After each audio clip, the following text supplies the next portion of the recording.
The historic Haskell Arch in Lawrence, Kansas, is a magnificent reminder of the rich sports and athletic achievements of American Indians.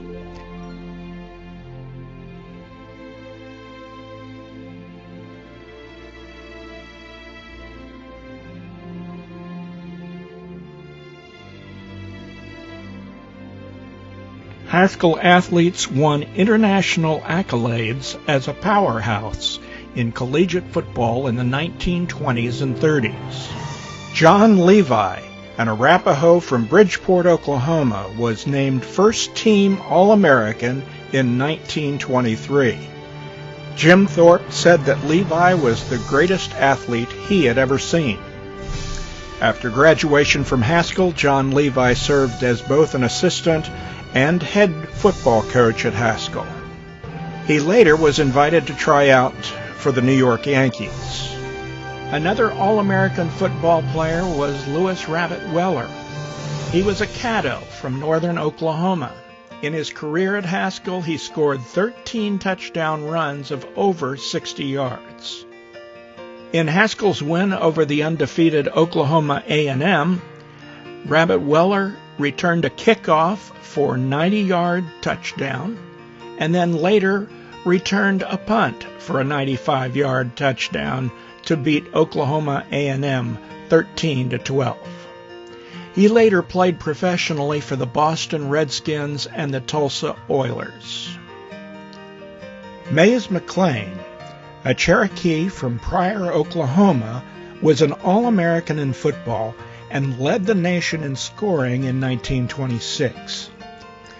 He scored an astonishing 253 points by running a record 38 touchdowns during the 1926 season, a record that stood for 62 years.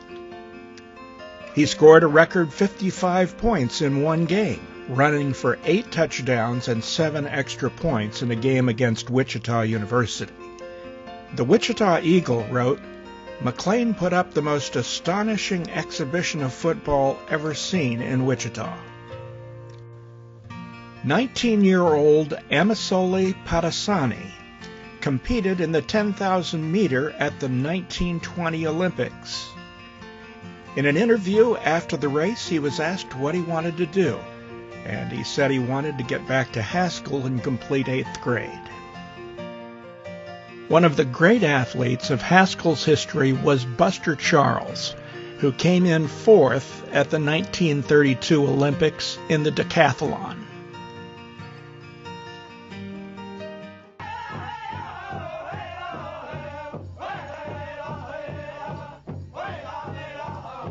By the end of World War II, Haskell's education role had evolved from a normal and trade school for American Indians into a secondary high school program with added post-secondary vocational programs.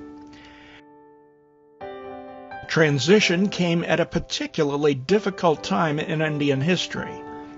In the early 1950s, the Congress was pushing to terminate all of the tribes and to cut off their trust benefits. To accomplish this, they established a policy that required Indian children to attend local public schools. The only exception was made for orphans and children in extreme poverty. They were permitted to attend boarding schools like Haskell. In spite of the adverse situation these students came from, the 1950s and 60s became a time of great achievement in Haskell athletics, and once again established Haskell as a center for Indian athletic excellence, now on the high school level. But the big story is, in 1955, Haskell was 10-0, and they were ranked first in the state, and Ed Postoke and John Edwards were the Kansas co-backs of the year, and both of them rushed for over 1,000 yards. And both of them went on to college. I mean, and to that was, you know, part of the kind of the highlight of saying, I labeled from 1949, or really maybe from 53 after Haskell grew up, to 1961, to my senior year, was really the golden era for Haskell athletics.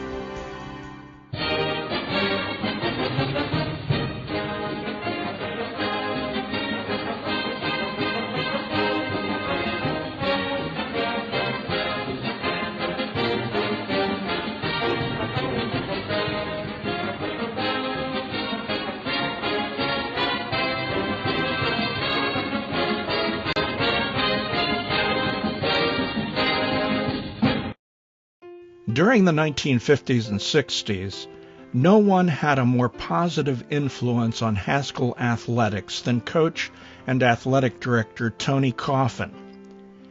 Tony was a Potawatomi from Mayetta, Kansas, and he came to Haskell in the late 1930s as an assistant coach.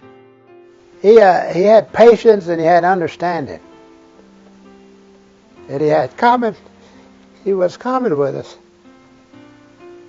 Being a special guy from Mayetta, Kansas, I guess that little piece of land up there made him special. Because when he talked to us, it had meaning.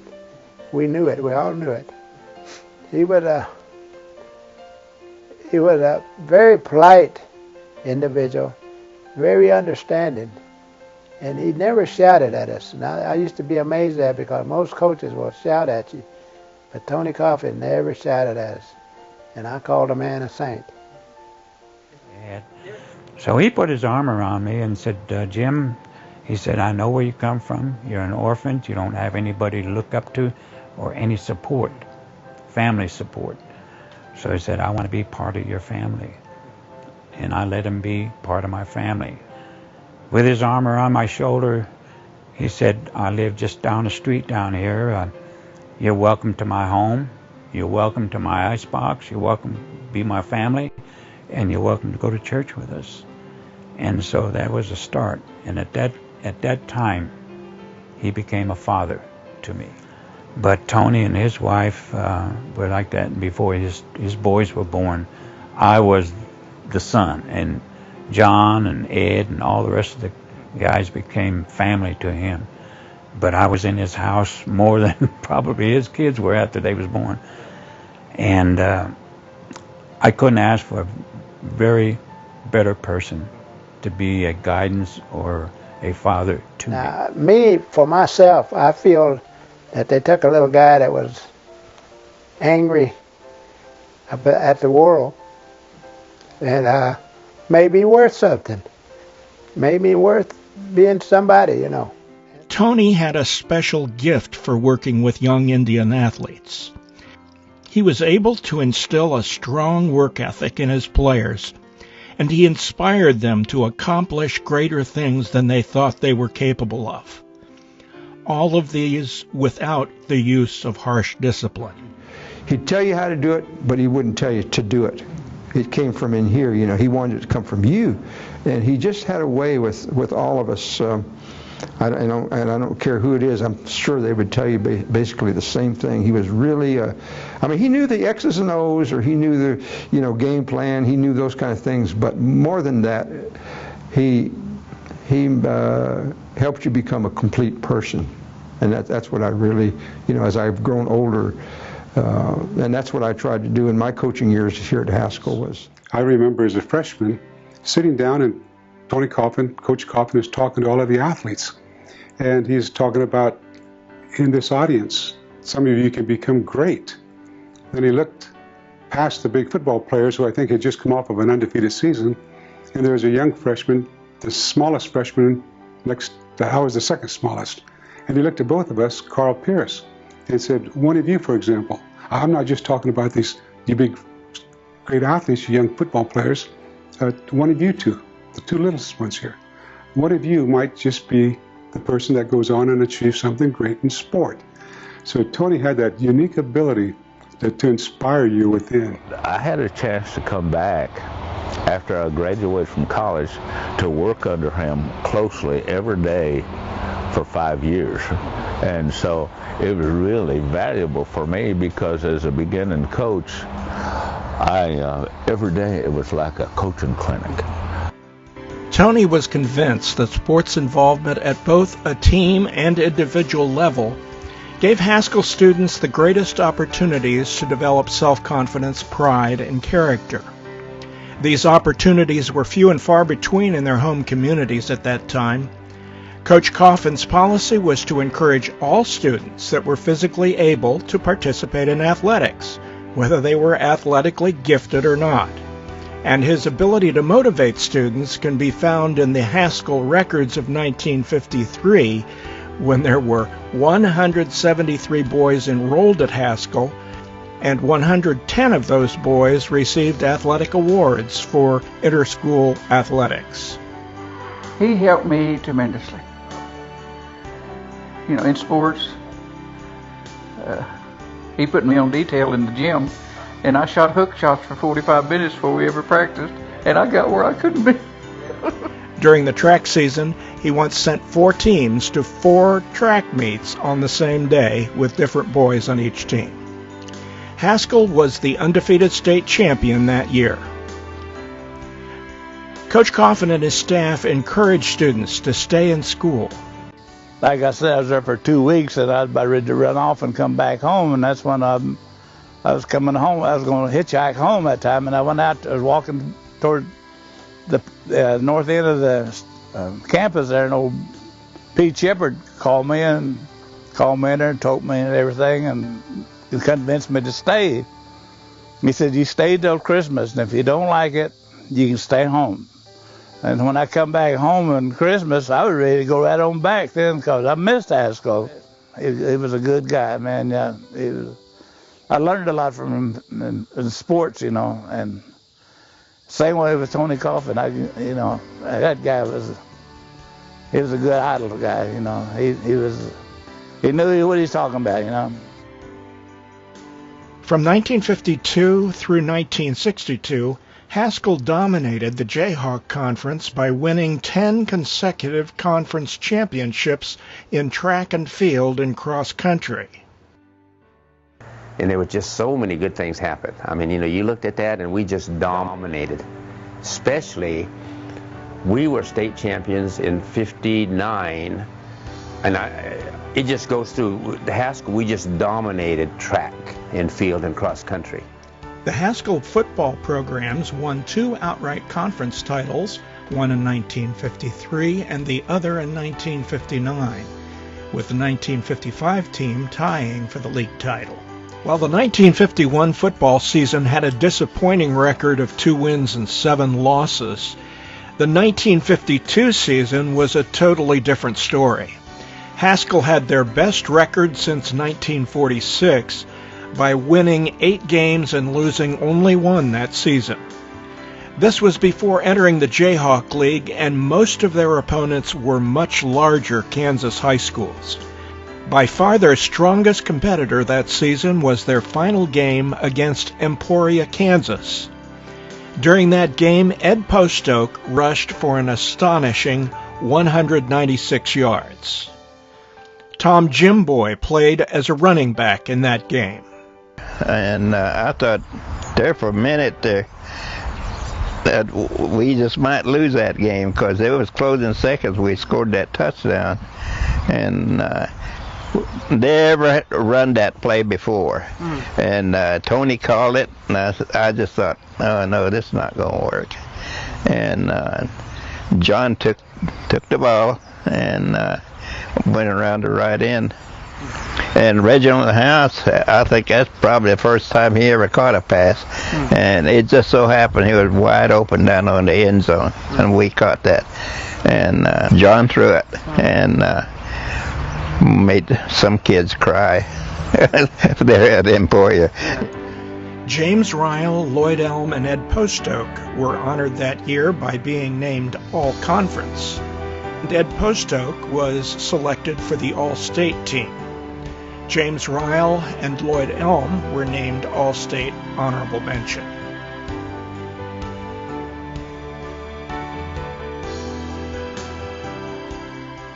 The undefeated 1953 Haskell football team has been referred to as one of the finest high school football teams in not just Haskell history, but one of the best in the state of Kansas prior to and during that time period.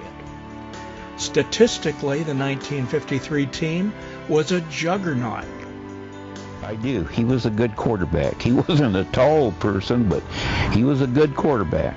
Their 1954 high school team went undefeated. 10-0 or 11-0, whatever it was.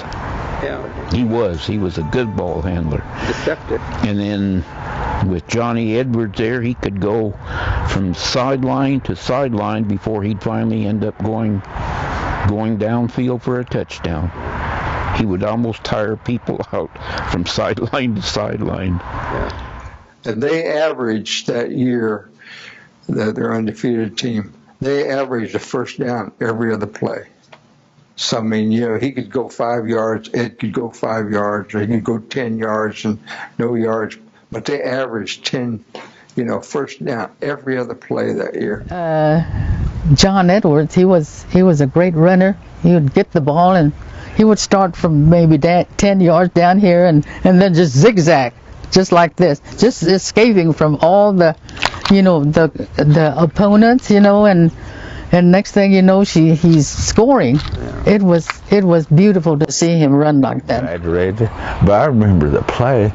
He got the ball, they stopped him, and he ran back around this side of the field, and then he wound up going to that side of the field, like on the 30-yard line, and then coming on in. So to make that touchdown, I don't know how many yards. I think it was grown over the years. Yeah. But I remember the play. Yeah. And he was so quick. Yeah. He was so quick, and for a person that had the speed he had a quickness to go along with it. Ed touched the ball like 6 times. 3 times he scored a touchdown. One of them like an 80-yard run right up the middle through everybody. He scored 3 touchdowns. And then to see homecoming, where he was the football captain, he and John were, and so they got to walk the queens and things, and it was a big deal. So that was something that I enjoyed watching him do.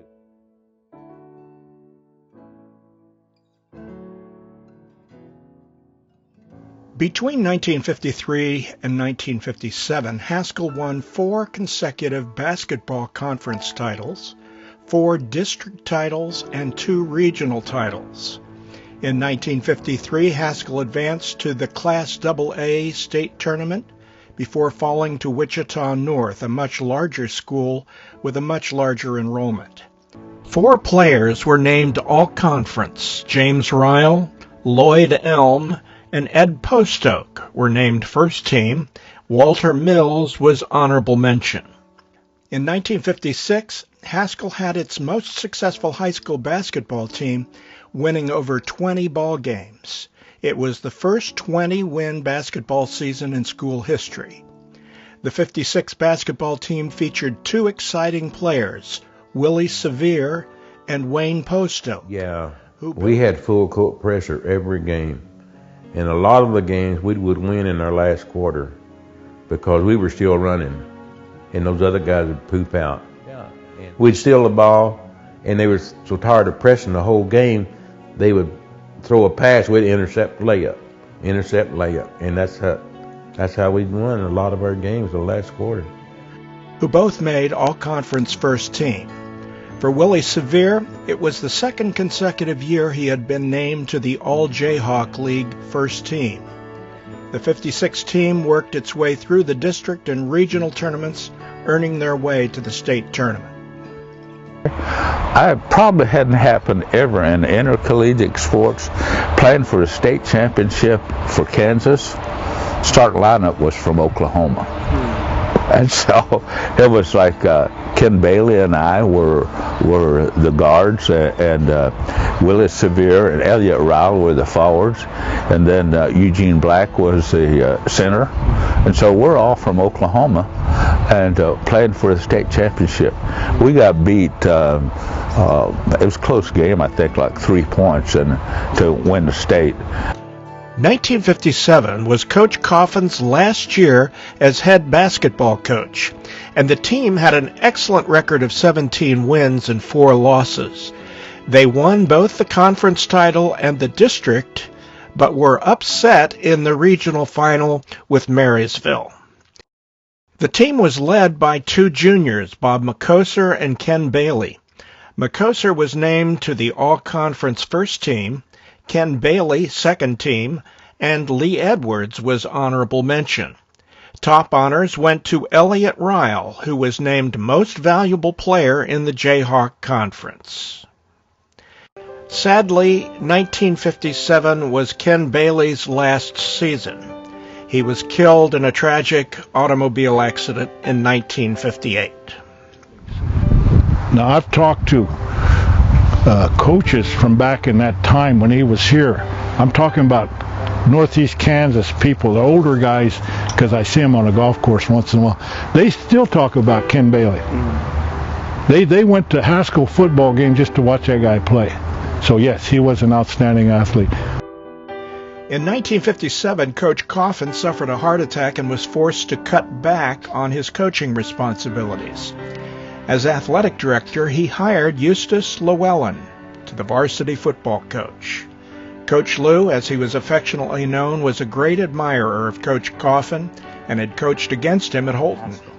And Tony and I had coached against each other for 2 years, and I've never known any person in any part of my life that the two of us just hit it off.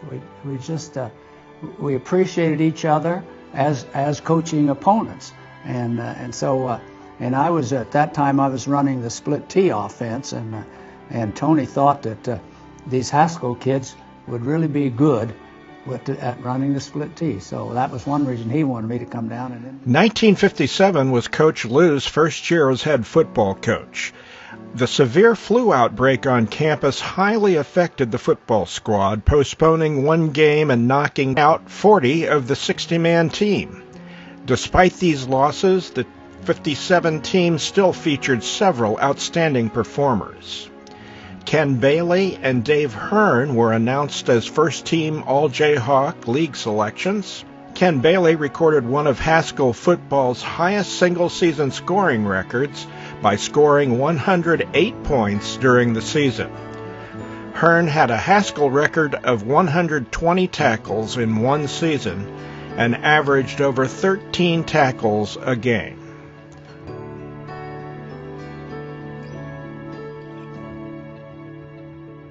Historically, Haskell has always been competitive in track and field and in cross country. In 1953, teams across the state of Kansas competed without class divisions.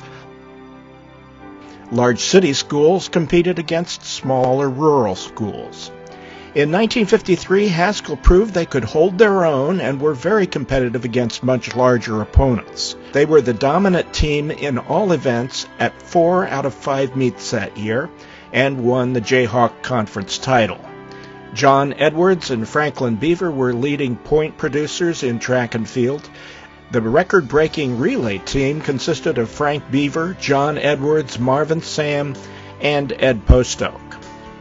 John Edwards was referred to as the world's fastest Indian after he broke the national record for the 60-yard dash. Unfortunately, his record time was never officially recorded because he was timed with a stopwatch. Outstanding performers in cross country in 1953 were Marlon Thomas, Percy Lawrence, Eastman Factor, Dwight Zimmerman, and Franklin Beaver. The 1954 track and field team were undefeated and won both regional and state finals.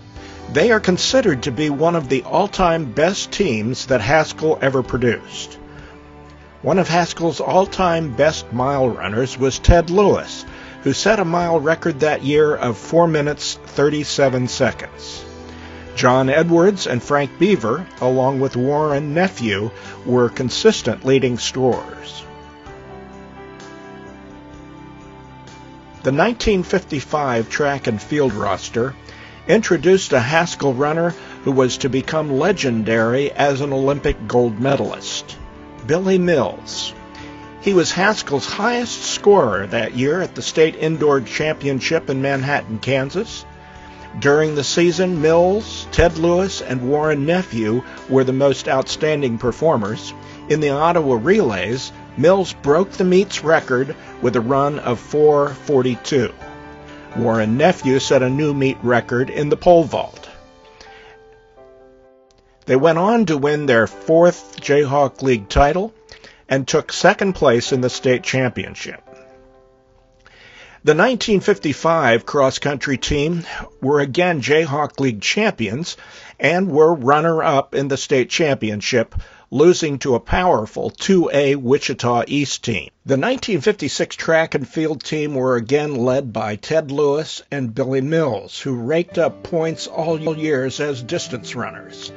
The state indoor meet, Ted Lewis clocked a winning time of 4:37 in the mile run, followed by Billy Mills at 4:39.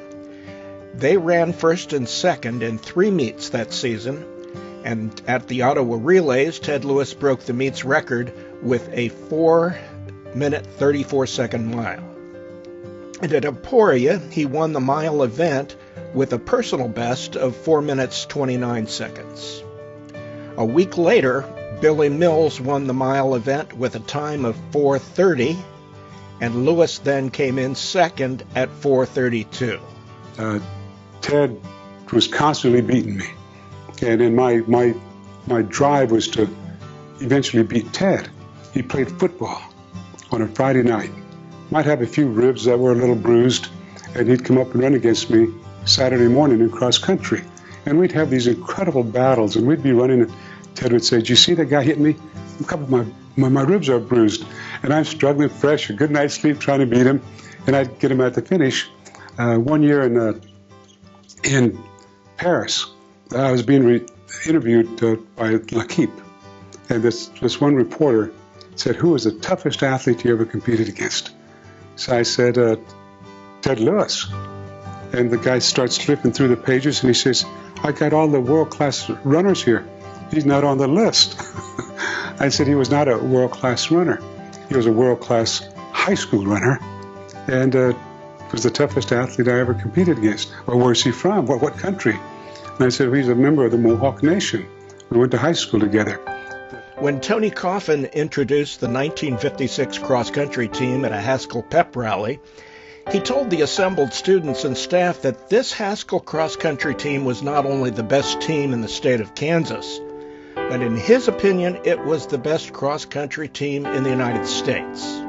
The top 5 runners that year led Haskell to be the only team in the state to be undefeated that season. Leading the Indians were Billy Mills, Ray Wilson, Amos Carnes, Raphael Jefferson, and Dean Tosh. At the Haskell Invitational that season, Billy Mills ran what was considered to be a national record 2-mile race with a time of 9 minutes, 8.5 seconds. In the spring of 1957, Haskell won their 6th consecutive Jayhawk League championship in track and field. Billy Mills bested his own record and set a new Kansas State record by running the mile in 4 minutes, 22 seconds. Ken Bailey, David Hearn, Floyd Brokeshoulder, and Dean Tosh knocked nearly 5 seconds off their previous record by running the mile in 3 minutes, 33 seconds. Angus Smoke won 3 events and also ran with the winning 880 relay team. He won 4 gold medals and scored 16.25 points. Billy Mills and Ray Wilson were the 2 fastest distance runners in the state of Kansas. 1957 was a rebuilding year for Coach Carlos Toibo and the Haskell cross-country team, with only 3 lettermen returning.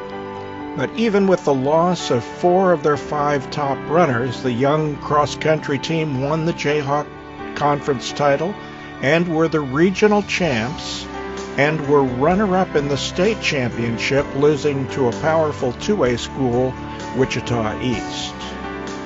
Without Billy Mills, Ray Wilson took over the role as top distance runner. The regional champions were Melvin Polyestawa, Garland Plenty Hoops, Jerry Alexander, Gerald Tuckwin, Ray Wilson, and Rolly Fry. The 1958 track team won their 7th straight Jayhawk League title. At the Emporia Relays, the mile relay team, with John Jones, Sonny Foley, Bob McCosser, and Jerry Christie, and the medley relay team, with Edmund Kuhn, Richard Smith, Dave Hearn, and Howard Smith all won first-place medals. Bob Bradley broke the Haskell javelin record, and Ray Wilson became the winning long-distance runner. Other outstanding competitors that year were Gerald Alexander, Garland Plentyhoops, and Gerald Tuckwin. Even with only 4 lettermen returning to run cross-country in 1958, the Haskell Indians were once again able to win the Jayhawk League Championship, and again were the runner-ups in the state championship, losing to Wichita East. 2 new runners, Alex Dorr and Dan Friday, emerged as the team's top runners. Haskell also was invited to run in the Missouri AAU meet. They won the meet, with Alex Dorr running the course with the winning time of 10 minutes 28 seconds. Before I really became an athlete, I remember my sophomore year, Coach said, maybe you shouldn't play football, maybe you should run cross country, Phil. So I took off for cross country. And I made the 5th man, the last man. You run 5 men in cross country, and I was the 5th man on the B team in cross country. But we went to the championships that year, and a perfect score is 5. And the A team made a 5. That means the first 5 runners were Haskell runners. And then the B team came across, and the first 5 runners were Haskell runners. And I was 5th man on the B team. And so that was my one claim to fame when I first started, you know. And then after that, I kind of grew up, and, you know, I got to be a starter and everything. But just around good people. In the spring of 1959, the winning streak was kept alive by the track and field team, with Haskell winning their 8th consecutive Jayhawk League title. Bob Peaches Bradley continued with high scores in the javelin throw, and his brother Russell Bradley came in first in javelin at the conference championship that year. Alex Dorr set a conference record in the high jump at 5 foot 10 inches, and the mile relay team broke a Haskell record that was set in 1950. The team of Gerald Tuckwin, Ken Taylor, Jet Wade, and Ken Scott ran the course in 3 minutes 51.8 seconds. Gerald Tuckwin also won the 880. My specialty was the hurdles, and I ran the highs and the lows. I could also run the quarter mile, and I could also run the 220. Any further than quarter mile I couldn't do. In the fall of 1959, the cross-country team won 8 out of 9 meets to win their 8th consecutive Jayhawk League championship, with only 1 loss at the state championship to Wichita East. At the heart of the team were Dan Friday, Chester St. Clair, Gerald Tuckwin, and Sam Fixico. The fall of 1959 also saw a Jayhawk Conference championship for the football team. Haskell's defensive team was described as the best of the decade, with Tillman King, Claude Sumner, Jack Sewell, Herman Ferris, and Victor Others. We lost 1 game that last year, and that was the hard one, because during the 75th anniversary, when all of the old pros came back, and we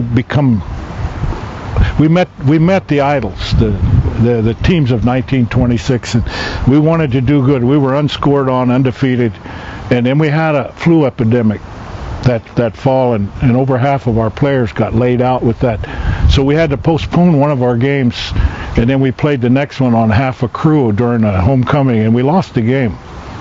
But we were on the half staff, and that was hard to, for people to understand. Well, why did you lose that? You haven't been scored on. Well, it happens.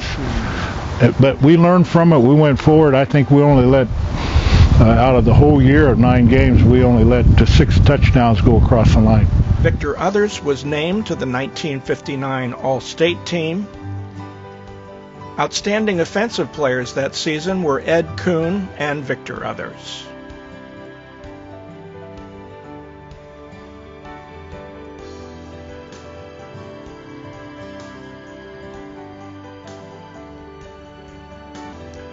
The 1960 track and field team continued the winning tradition by winning the Jayhawk League and the regional championship, and were once again runner-up in state competition. 3 new Haskell records were set by Gary Sardi, setting a new standard in the 100-yard dash in 9.8 seconds. Russell Bradley threw the javelin for 183 feet 8 inches. And Ben Carpenter heaved the shot put 46 foot 9 inches. But Gary Sardi was my classmate, and we're from the same location. He was from Coweta, which is where some of my family came from. But I knew him real well, and he was an outstanding track. The school, I went to the state 3 years in a row, and we won 2 state championships, and I ran on a mile relay team with guys who were good, outstanding athletes, and it was fun. It was a growing thing.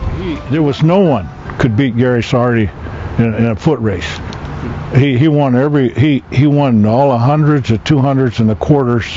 Set records almost everywhere he went, except that he got second, I think, in the K relays because his starting block slipped out from under him. Tony was really, and I know you said you can talk about him a little later on, but Go ahead, yeah. he was really a psychologist to me. I mean, my senior year, I was undefeated in the 880-yard run, or 800 meters, they call it today. And, I mean, I'd come in, you know, Tuesday or something, he'd say, you know, how are you going to run the race next Saturday, that kind of, or next Friday, you know, you're going to be running at Pittsburgh and whatever. And I'd say, well, you know, sit back and 165 yards to go, I'm going to take off and go by him.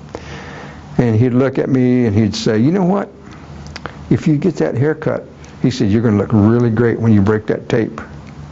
You know, and he was telling me, you're going to win, but look better, you know. By 1960 and 61, Haskell's enrollment was steadily dropping after the Bureau of Indian Affairs decided to phase out the high school program to make Haskell a post-secondary school. In the process, they stopped enrolling freshmen one year and added sophomores the following year. Despite the shrinking enrollment, Haskell continued to be competitive in athletics. The 1960 cross-country team won both the Jayhawk League Championship, their 9th consecutive title, and went on to win the Kansas State Championship. This despite losing 4 of their top runners who graduated in the spring. The outstanding young team, with Dan Friday, Sam Fixico, Jeff Tanner, Frank Armijo, and Isaac Chavez, defeated their longtime rivals Wichita East by winning their first state championship since 1956. The 1960 football record was 5 wins, 4 losses, and tied Haskell for second place in the Jayhawk League. Phil Homaratha, as quarterback, threw 130 passes with 55 completions and 7 touchdowns. He was selected first team all-conference. Other outstanding athletes, Danny Littleaxe with 101 tackles. Claude Sumner had the single game record of 18 tackles. Ken Taylor, Max Factor, Dan Scott, and Ken Scott were named second team all-conference. I'd never played football before, and I was in gym class, and Llewellyn kept after me, you know, because he noticed how fast I was, and he kept saying, why don't you come up for football? I said, no, I don't want to play football. So anyway, that one day he called me chicken. That's all it took, man, and I told him, I said, I'll be out there.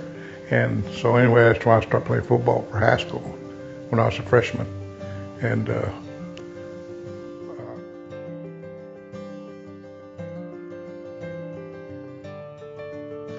the basketball team had 5 wins and 14 losses.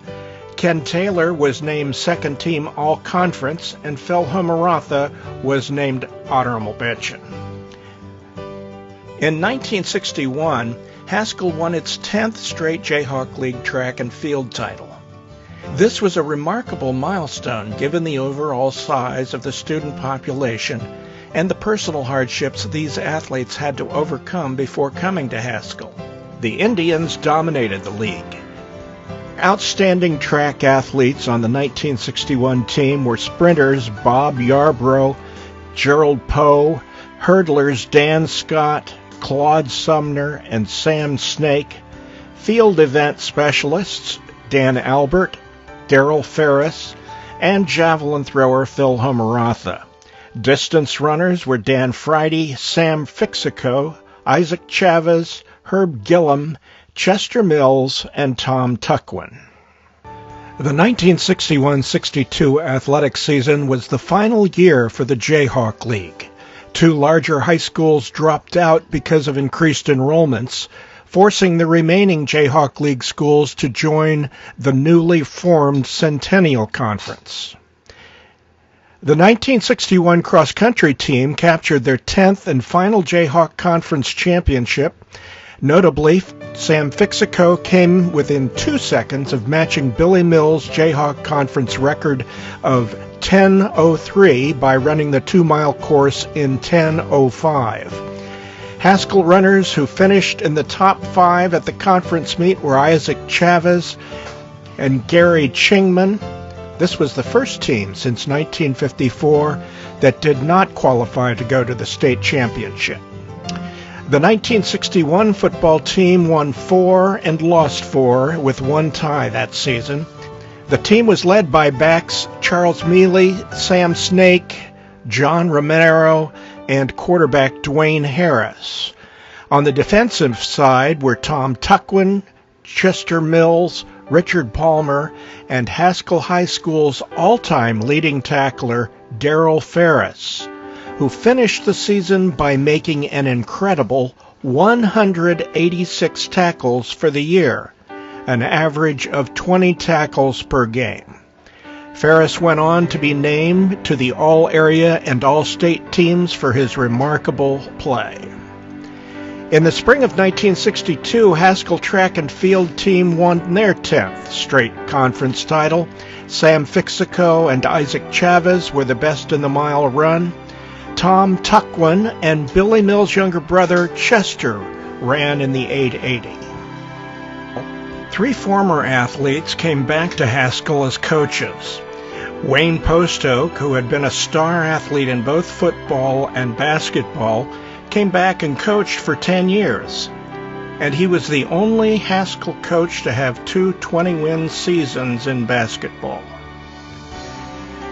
Phil Homaratha, who was quarterback for Haskell during his senior year, and who had also lettered in basketball and track, went on to Tarkio College in Missouri, where he was named an NAIA All-American defensive back, and was even invited to try out for the Dallas Cowboys. He returned to Haskell for a record 42-year coaching career. In 1987, he took the men's basketball team to Division II national finals. He took his women's basketball team to the National Junior College finals.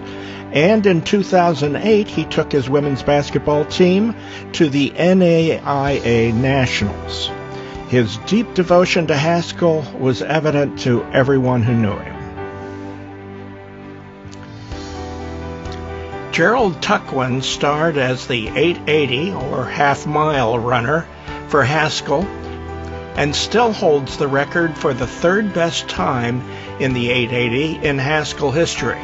He went on to be a 3-year letterman at Wichita State University, and after serving in the U.S. Air Force during the Vietnam War, returned to Haskell and coached for 33 years. He also served as athletic director. He achieved national recognition by being named NJCAA Coach of the Year 2 times, and he coached 30 All-Americans.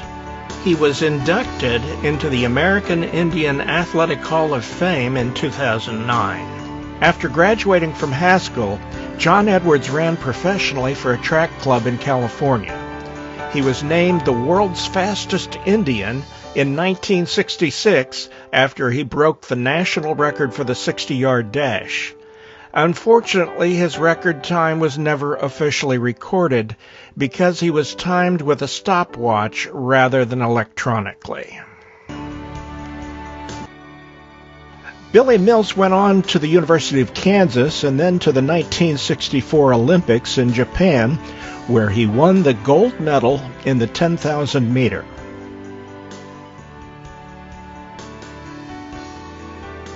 The 1950s and early 60s were a remarkable time for Haskell sports and athletic programs. In basketball, between the years of 1953 and 1957, a 5-year span, Haskell won 4 consecutive conference titles, 4 district titles, and 2 regional titles. Haskell football programs won 2 outright conference titles, one in 1953. The other outright title came in 1959. The 3 highest scorers in Haskell High School football were John Edwards with 143 points, Ed Postoke with 109 points, and Ken Bailey with 108 points. The 1955 team tied for the league title. The Haskell track and field teams had an outstanding 10-year record of Jayhawk League titles, never losing in conference competition. The Haskell cross-country teams also won 10 consecutive Jayhawk League titles. In addition, they won 6 regional titles, and in 1956, a team described by Coach Tony Coffin as the best team in the nation, they were undefeated and won the Kansas State title. Not enough can be said about the coaches Tony Coffin, Lou Llewellyn, Carlos Toyobo, and their assistants, who were able to instill in young athletes, many of whom were from broken homes, a sense of pride, purpose, confidence, and a determination to exceed all expectation. And I believe we had good staff because they were interested in the students and they infused their own desire to be perfectionists, to be good, to learn, to earn. All the things they saw, they put into us. And I'm proud that they were here at that time. You know, my experience at Haskell was a tremendous experience. I believe it taught me to be a better person, to learn independence, and just to look out for oneself. And of course, I've made friends with other students who became really personal friends, so deep that I consider them as brothers and sisters.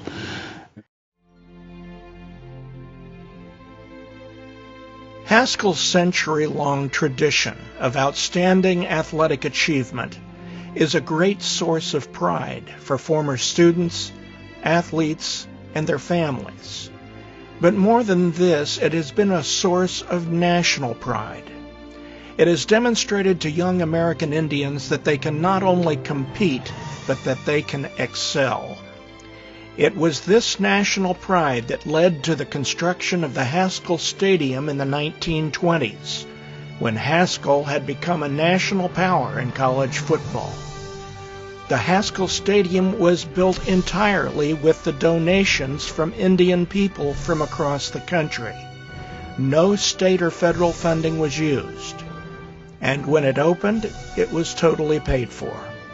Even today, it remains as the symbol of a century of American Indian athletic pride.